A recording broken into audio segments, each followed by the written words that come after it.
Thank you for tuning in. I am live on TGM television. Hold on, we are coming. We going live on the other stations right now. We are live on Minister Marcus' page.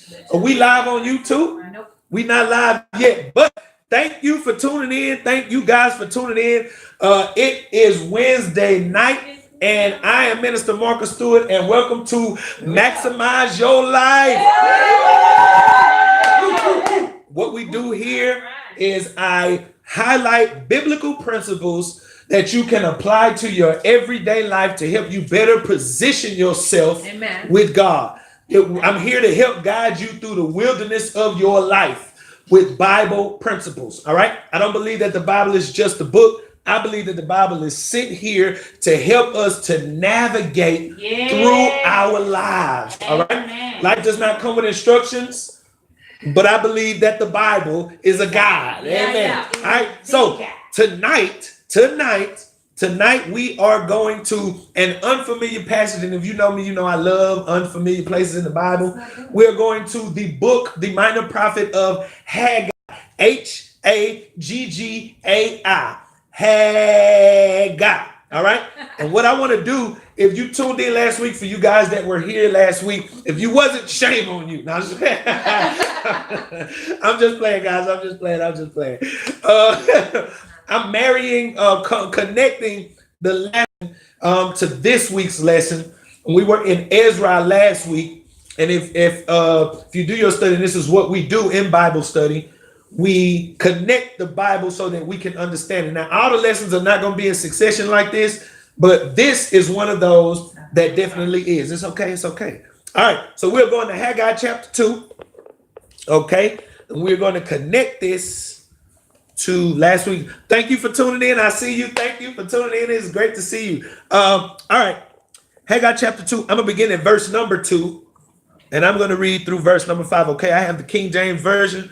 All right, so yours may read a little different from mine, but if you have it on your phones, we are in Haggai chapter 2, and I'm going to begin in verse number 2.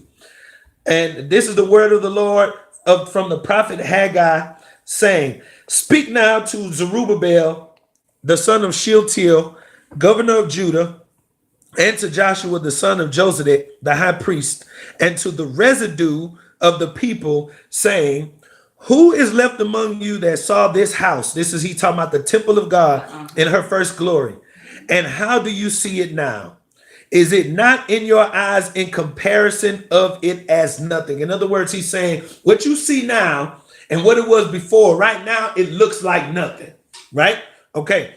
"Yet now, in spite of that, in spite of what you're seeing, in spite of what you're looking at, be strong, O Zerubbabel, saith the Lord, and be strong, O Joshua, son of Josedek, the high priest, and be strong, all you people of the land, saith the Lord, and work, for I am with you, saith the Lord of hosts. According to the word that I covenanted with you when you came out of Egypt, so my spirit remains among you. Fear ye not." Amen. That's what we're talking about tonight. Tonight, I want you to repeat after me. Say, "I've got to work through some stuff." Say, "I got to work through it." Say, "I got to work through it."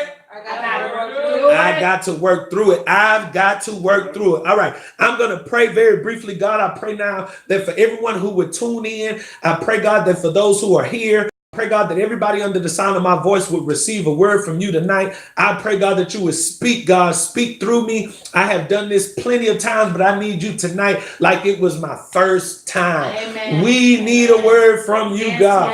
We need a word from you, God. We need a word from you. So speak. I pray for your spirit. I pray, God, not for just those who are here, but for those who would tune in tonight, God, that you would allow them to feel your presence even through the internet, oh God, that they would hear you through me, that they would feel you through my words. Hear your servant's prayer, remember your servant's prayer, and answer your servant's prayer. In Jesus' name, help me now. Amen. Amen. All right. It is great to see you guys.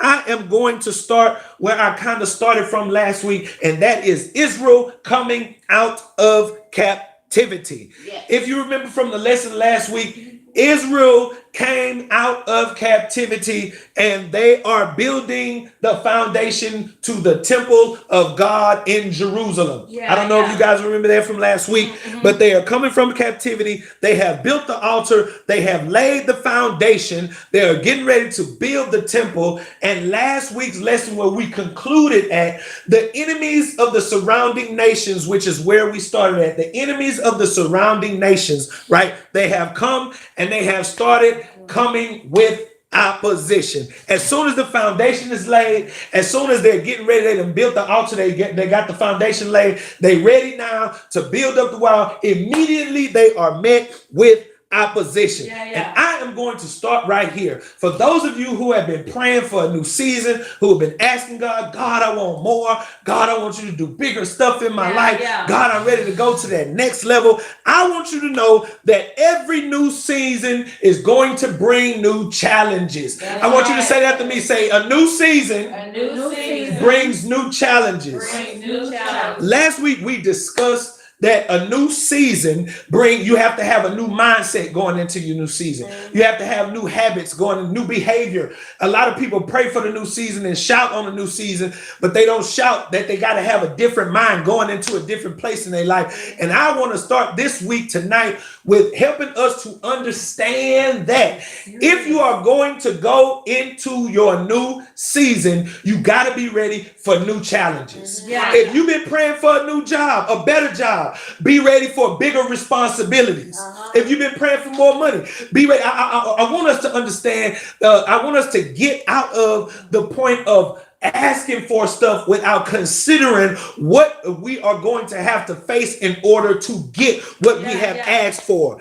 Bigger blessings have bigger burdens. And I want us to get that more money brings more responsibility. If you are overwhelmed with little, you are going to be overwhelmed with much. And I'm going to say that again. If you are overwhelmed with a little bit, you are going to be overwhelmed with much. It amazes me how many people pray to God for financial blessings, but do not manage the finances that they have. If you cannot effectively manage your $10, you are not going to effectively manage $100. I want you to get that, because when you pray for more money, you don't understand, but you have to learn about taxes. You have to learn about how much money needs to be taken out, how much you spend, keeping track of all you have to learn how to discipline, you understand what I'm saying?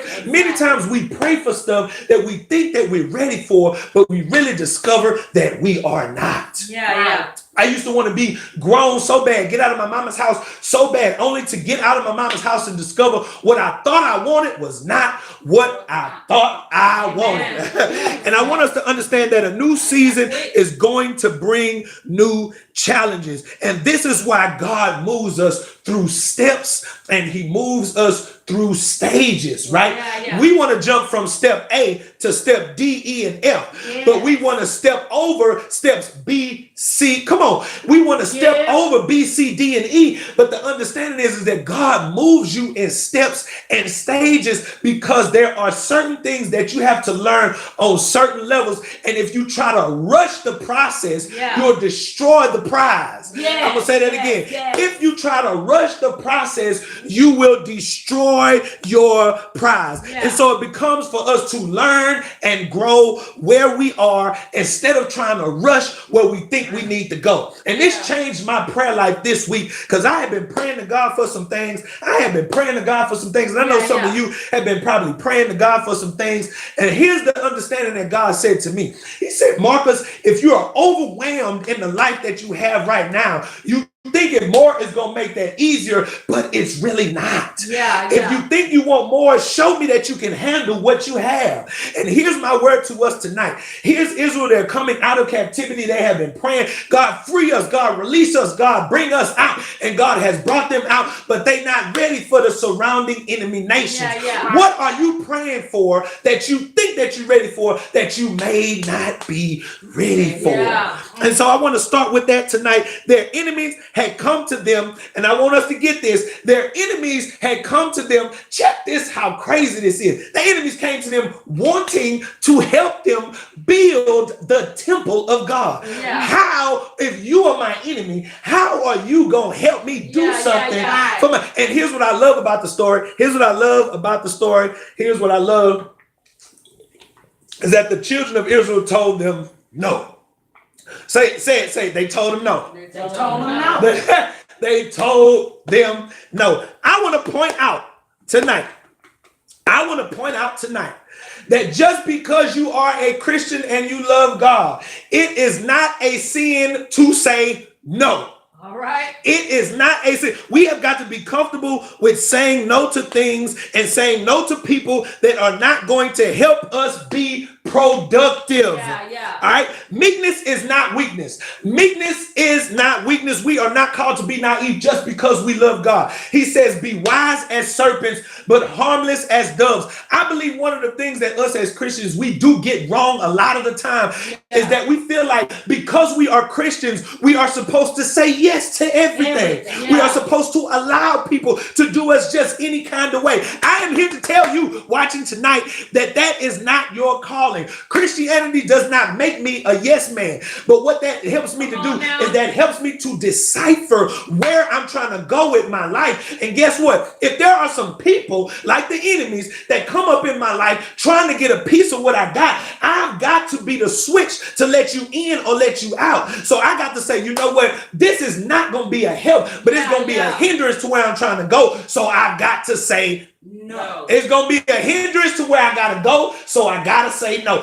I'm sorry to tell you this tonight, but there are some people that you are just going to have to be saved and tell them no. I love God. I love Jesus. I love my faith, but it's going to be a no. We have got to become comfortable with saying no. And I'm not telling you to be rude tonight. I'm not telling you to be mean tonight. I'm not telling you to be rude, but I want us to understand that we are not Christians to be taken advantage of. God has not called us to be taken advantage of. Being a Christian does not make me a yes man. I have to be wise with the people I allow in my life, and I have to be wise with the things I allow to go on in my life. I want to stress that. I want to stress that because sometimes we as Christians, we allow things in our life saying that we want to help people, saying that we want to be a blessing to people, but not realizing these people are actually more of a distraction to what you are trying to accomplish. Here's my question to you all tonight. How many people have you said yes to in your life that proved to not be productive, but counterproductive for what you're trying to accomplish? We've got to be okay with saying no. With love. I love you, but it's going to be a no. I love you, but it's going to be a no. I'm sorry. I want to be a blessing to you, but guess what? I can't let you borrow this $100 right here because I'm on a budget. With love, I can give you $5. Come on, I want you to understand. We have got to be okay with saying no, not being rude. I ain't telling you to be rude. Saying no is not a sin. Saying no without being rude, without being mean, or without being arrogant. Saying, and let me say this. I want to stay here just for a little bit because sometimes we feel like what makes us a good person is giving ourselves to bad people. I want to tell you something tonight. Giving yourself to people and giving yourself to things that do not deserve you does not make you a good person.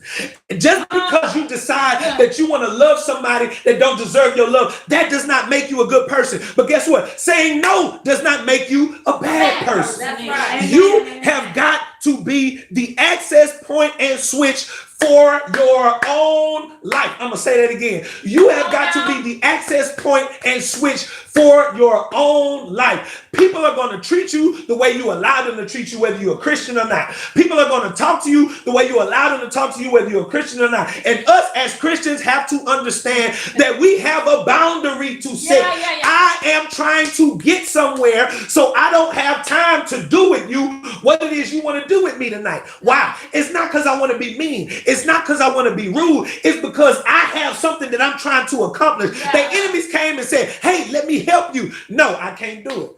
No, I can't do it. Hey, let's go out tonight. I would, but tonight is the night I got to study. Come on. We got to be okay with saying No. All right, I gotta move. I gotta move. All right, we gotta be okay with saying no. And it doesn't make me a bad person because I turn some people down. It don't make me a bad person because I say no sometimes. It don't, you know what? I have a lot of people, they call my Christianity fake, right? Because I know how to say no. I know how to say, you know what? It's a Saturday. I don't really go out on Saturdays, bro. I'm trying to make sure my mind is right for Sunday. So I understand it's your birthday, dog, but let's go out after church on Sunday because I got to keep my mind focused for Sunday morning. Now, if you're going to get mad at me, to me, that means you're not really my friend anyway because you should understand where I'm trying to go. Are you understanding? Your friend is going to support you. Come on. Now, it's selfish for you to take me out of my element just so I can do something with you. If I'm your friend, I'm supposed to help support. Come on. Are we on the same page here tonight? We have got to learn sometimes you can't say yes to everybody. And that don't make you a mean person. That don't make you a bad person. That don't make you rude or arrogant. I just can't be hanging out with everybody all the time because I got something I'm trying to do in my own life. I had to tell a whole lot of my friends, look, dog, we used to hang out on the corner. We used to sell. We used to go get high. I can't do that with y'all no more. Why? I'm trying to see something different in my life. I'm trying to complete something in my life. So I got to tell y'all, no. Sometimes we don't know when to say no. We so stuck on trying to be good people that we miss that we have an assignment that we need to be handling up on. Okay, all right. So I gotta move. But I really want us to understand these children of Israel, their enemies come and say to them, let us help y'all build. Come on, that don't even make sense, dog. You mean to tell me you're not going the way I'm going, but you want to hang? You're not into the stuff that I'm into, but and I'm not knocking that. I'm not knocking that at all. I don't mind going out with my friends. I don't mind hanging out. I don't mind being around some different types of people. But if I'm trying to go somewhere, there has to be a stopping point for my own life, not for you, but for my own. Are we understand? All right. So we got to move. All right. Okay. So they run into opposition. Right? They run into opposition, and here's what they say. When they said no, the enemies got mad. You know, when you don't do what people want you to do. Yes, Lord Jesus. I ain't gonna even stay there. I ain't gonna talk about how when people can't manipulate you, they don't want to be your friend no more. I ain't gonna talk about how people come up in your life, and then once you stop doing what they want you to do, that they don't want to be. I ain't gonna even touch on none of that stuff because that's metal. I ain't gonna even touch on it. I'm gonna drink my water, and we going to.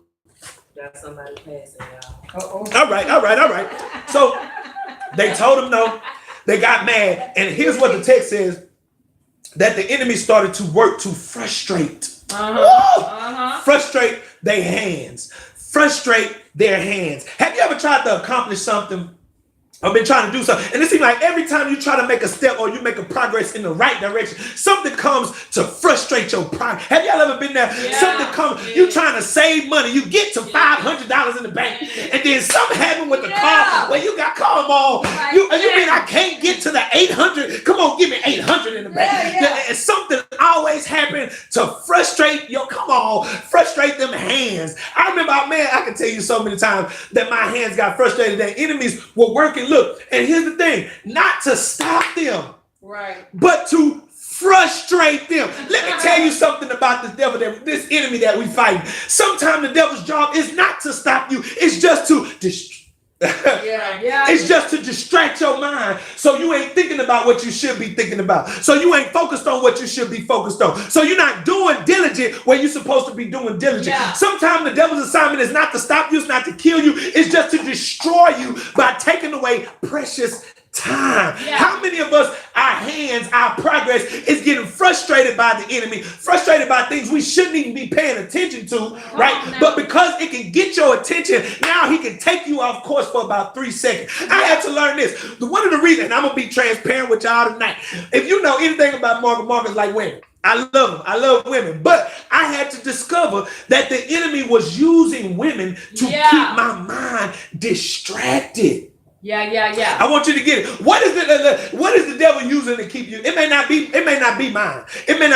But what is the enemy using to keep you distracted? To keep you from being as productive? It could be weed. Come on. It could be alcohol. You know, that was another one of mine. You know anything about Marcus. Come on. That was another one of mine. I wanna get me a buzz on today, but it kept my mind. Come on, it kept my mind. What is the devil doing to keep you frustrated? frustrated to keep your mind off of what your mind should be on. Yeah. They work just to frustrate their forward progress, just to frustrate their forward progress, not to stop them, just to frustrate. You know what? If you can stay distracted for 10 years, you'll be 10 years behind. Picture this. Picture what if God gave you the master plan to make $1 million in 2 years? Come on. Wow. And you got the plan, you got the strategy, you got everything you need, and the devil frustrate your plans and keep you distracted for 2 years. Come on, you ain't got nothing because you ain't focused. Yeah. Come on, tonight we talking about work through it. We talking about work through it. One of the things we need to learn how to work through, work past, work beyond, overcome is those simple distractions, those small things that frustrate your hands. Those small things that frustrate your hands, that stop your forward progress, that you sit and allow and you give time that you really shouldn't be giving time to. We have got to overcome and work through those frustrations. All right, so they work to frustrate their hands. They run into opposition. And here's the thing. Here's the crunch of the text tonight. God does not stop it. The enemies are there. God does not. I don't know who this is for. But somebody is watching this. Somebody in here tonight. God has not stopped it. Yeah. God has not. Have you been praying for something? God, deliver me from this. God, move this. God, open this door. God, do this for me. God did not move their enemies. No, God, if you got the power, why won't you just move it? If you got the power, why won't you just deliver me? Right? I get frustrated with God because you got the power to fix my situation, but you won't fix it. You got the power to deliver me, but you won't deliver me. I want you to understand something about the God that you serve. There are times that God does not move to deliver you because he wants to develop you. I'm going to say that again. There are times that God does not move to deliver you because he wants to develop something about you. I'm going to say that one more time. There are times that God does not move to deliver you because he wants to develop you in some area. So for all of you that have been praying for something and you know God's got the power to move it, he has not moved it because there is something in you that he is trying to work on. Yes. If you've been praying for finances, right?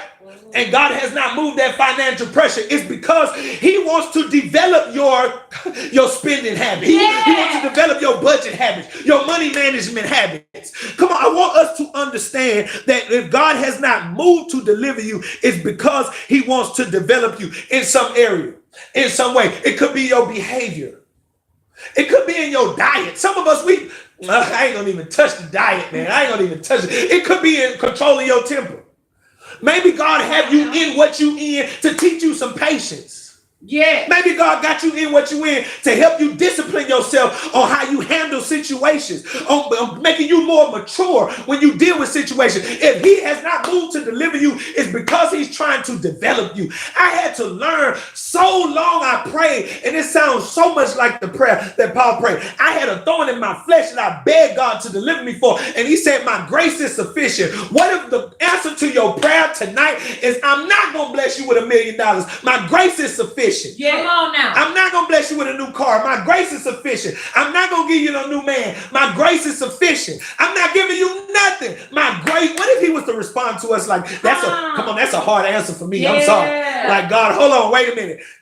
Like we just going to leave that right there. We just going to leave it like that. Jesus, like, my grace is sufficient. And then I understand it because then he say, because when you are weak, that's when I'm strong. Yes. When you understand that you don't have all the answers, that's when you're ready. When you get it, when you understand that it's me that's doing this, it's not about you. Everything, come on, I wish you could understand that. When we get that, my grace is sufficient. God has us where he has us for a reason. Yeah. We have got to stop running from it and learn to do what? Work through it.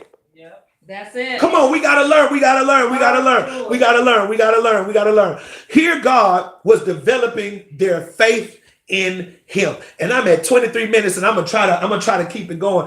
God was trying to develop. How many of you know that the faith walk with God is not something that you just jump into? It is something that God has to develop you into.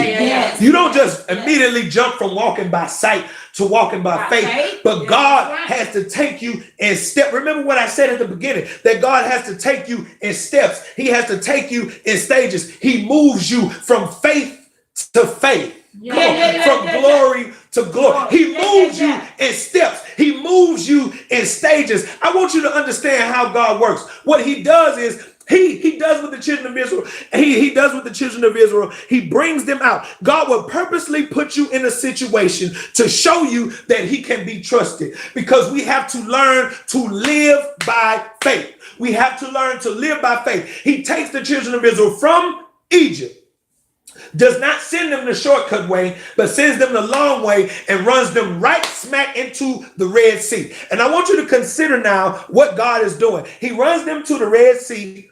And what does he do? He parts the Red Sea. He parts the Red Sea. He parts the Red Sea to let the children of Israel know that there is nothing that you can run into that I am not strong enough to deliver you from. He does it to show them that he can be trusted. Yeah. Right? I want you to follow me now. I want you to follow me now. He does it to show the nation of Israel that I am your God and I can be trusted. He guided them with a pillar of fire by night. It's cold in the desert. It was light, but it was also warm. He covered them with a cloud during the day. It's hot in the desert, so the cloud, come on, the cloud provided guidance as well as shade from the hot sun. He's letting them know you can trust me, right? Why does he have to let them know that he can? Why does God have to purposely put me in a situation where all I can do is trust him? Why does God purposely put me in a situation just to show me that he can be trusted? He says to the children of Israel in verse number 5, according to the covenant I made with you when you came out of Egypt, so my spirit remains among you. He gives them reassurance because some of the Israelites were discouraged. I want you to understand that sometimes life is going to show you reasons why God cannot be trusted, but he takes them the long way. He does all these things to show him that he can be trusted. Why? Because when they get to the promised land, God is not going to put the action first. He's not going to put the miracle first. He's going to ask them, watch it now, he's going to ask them to fight and then get the victory. I want you to get it. At the Red Sea, God moved and they got victory. But at the promised land, God said, if you fight, you'll get the victory. He's trying to, I'm going to say it like this, I'm going to Markinize it. From a Red Sea kind of faith to a promised land kind of faith. What is the difference between the two? The difference is it goes from all God-based to once I partner with God and do my part, God gets victory through me, not to me. I want you to get it. God gets victory through me, not to me. God gets victory through me, not to. He'll work it through me, but he won't give it to me anymore. Why? Because we are beyond that. Now God is saying, he says to them to work. And he has to call them into remembrance that I'm a God that can be trusted. Remember what I did for you when you came out of Egypt. I'm strong enough to be trusted, but why? He gives them the reassurance because he wants them to remember. I want you to understand that I'm a God that can be trusted, but I'm telling you to trust me because now I'm telling you to do something that you are not going to see a manifestation very quickly. They looked at the foundation and the foundation was ruined. Are you following me tonight? The foundation was ruined and they looked at it and they got discouraged in their mind, and God immediately has to console them. And he says, remember who I am. Remember what I am. I'm telling you now to work in faith, because what you got to do right here, you are not going to see a manifestation quickly. And I want to tell you something tonight. As we work through our issues, as you work to make your life better, as you work through your obstacles, you may not see productivity very quickly, but that does not mean it's time to stop working. The reason why God has to show you that he can be trusted is so that when you run into opposition, when you run into situations that look like they're not moving, you don't lose faith in God. Amen. He has to teach them to trust him, because now I need you to do something all on faith. I need you to trust me so that when I ask you to do something on faith, you have enough strength within you to do it no matter what your situation looks like. And here's my question to us tonight. How many of our faith is strong enough to stand on what God has called us to do or what God has asked us to do? You know what? One of the things I find, paying tithes is too hard, God. We can't do it. But how many of us have the strength to stand when God said, I need you to put your faith first, and then I'm going to work through your faith. I'm going to get a miracle through your faith, but not to. What if God want to get the deliverance through you, but not to you? Yeah. But it's going to take you doing what? Working in faith. He calls them to remember the covenant because he wants them to trust him enough to work through their fears with their faith. I want you to get it that goals take time to manifest, and you need solid faith so you do not get discouraged, but you keep working when you face opposition or when you find your waiting period to be longer than you expect. You know what our difficulty is?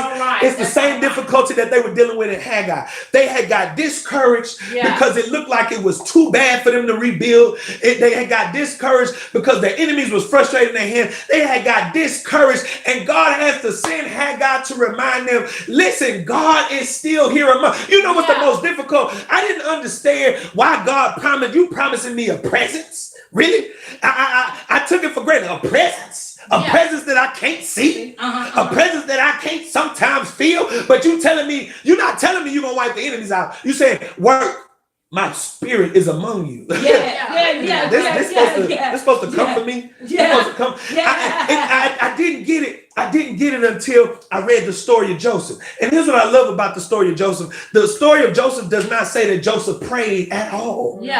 It don't say nothing about the story of Joseph except I feel that right there, that the Lord was with him. And everywhere that he went, I want you to get it. I did not see the significance of having the presence of God until I understood the story of Joseph. When it said everywhere that he went from the bottom to the top. He was in prison. He went from the bottom to running it. Everywhere that he went, in Potiphar's house, he went from being a slave to running a house. How does this happen? Because he had the come on.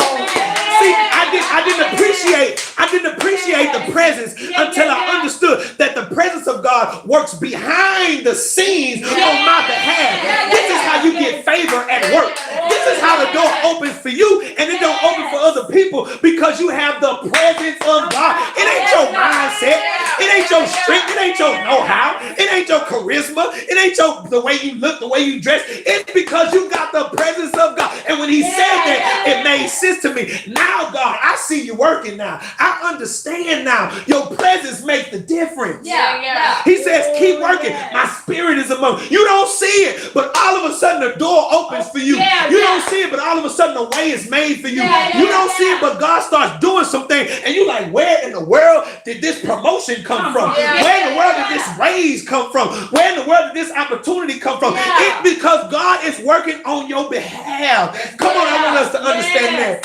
He says, my presence is with you. Keep working. How are you able to work through the opposition? How are you able to work through the obstacles? How are you able to work through the setbacks, the pitfalls, the potholes? How are you able to work through the frustration? It's because the presence of God is working alongside me. I get it now. I get it. God says, Haggai to remind them, don't get discouraged through the difficulty of building. And I'm going to say this, and I'm almost done. Walls are built one brick at a time. I don't know who that's for tonight, but I believe that that's for somebody. Walls are built one brick at a time. Houses are built one brick at a time. You are not going to build up what you want, God, what you want to build up in one single day. But you have got to stay diligent and work until you see it. He says, work in spite of what you see, in spite of what you think, in spite of what you feel, in spite of what you hear.